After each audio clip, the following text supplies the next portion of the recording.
Antarctica is one of the most difficult places for scientists to conduct their work. The challenge intensifies in winter when it becomes almost impenetrable to continue research through cold, ice and darkness. Almost by accident, scientists are getting some vital scientific information they'd never thought possible via elephant seals. The mammals are not only making the job of oceanographers a little easier, they're also saving them money. Linda Hunt explores.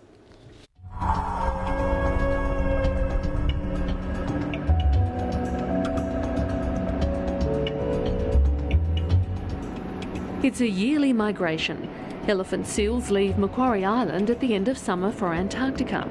8 months later, in September, they return. But scientists have noticed elephant seal numbers declining, and they want to find out why. Climate change is believed to be playing a part. But we really don't know what's driving that. We don't know the specifics of it. So we need to know where the seals are going. We need to know what part of the water column they're feeding in. Are they feeding on the surface? Are they feeding on the bottom? They're going to go where there's lots of prey. And if those things change over time, then that's what's going to be underpinning some of these declines that we're seeing. The task has been made easier with new technology. The seals are fitted with tags, which collect details of water temperature and salinity. We're using special satellite tags that are giving us not only where the animals go, but how deep they dive, how long they dive, and also really detailed information on the ocean properties when they're diving.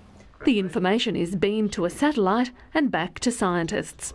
A locally developed computer program brings the seal's journey to the screen. It's creating an interesting picture of how climate changes are affecting where the seals are going. Somewhat ironically, the places where the elephant seals are going are one of the few places in the Antarctic where we've been actually seeing increases in ice over recent years. So it's a bit of a complicated climate change story. The seals are actually doing less well when there's more ice around. And if the ice was to disappear, elephant seals might actually do better.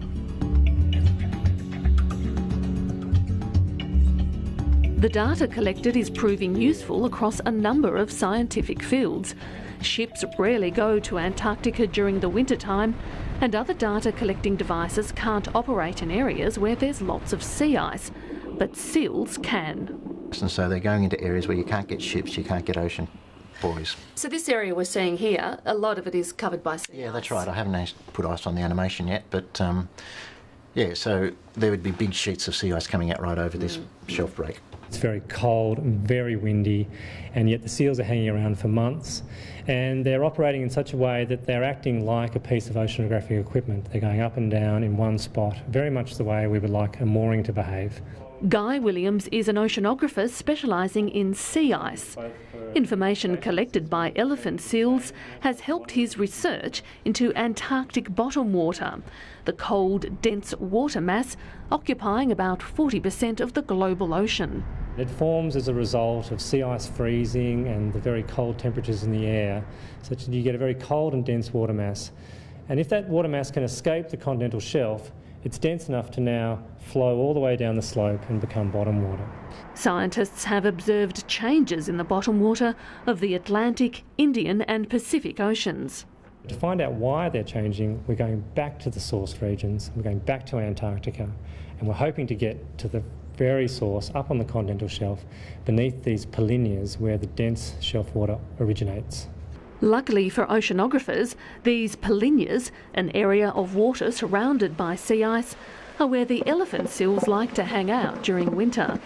At $10,000 each and $15 a day to upload the data, the seal tags aren't cheap, but they are proving cost-effective. And to give you some, like a very generic back-of-the-envelope breakdown, a 20 seal deployment therefore would cost around about $250,000. And on the other end of the scale, a ship-based operation, we're generally working off a figure of around about $100,000 a day on the Aurora Australis. The tagging system is supported by the Integrated Marine Observing System.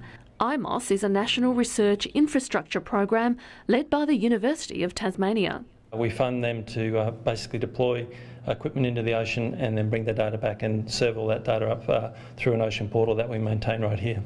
That portal gives scientists across the country access to the data. The days when you sort of held on to your own data and prospered by pushing it out are probably gone. I think the new paradigm is that we've got to get all the data out there. The sensors are enabling us to gather unprecedented levels of data, and the game now is who can use that the smartest and the best. For the first time now, we're actually being able to map the seal habitats in 3D. So we've never been able to do that before, and we wouldn't have been able to do it without the tags, and we certainly wouldn't have been able to do it without the oceanographers. It's a unique collaboration between scientists, and elephant seals are playing their role to perfection. Those animals are wonderful oceanographers actually, and they're helping us to understand the ocean much better, but we're also understanding them much better so that we can look after them into the future.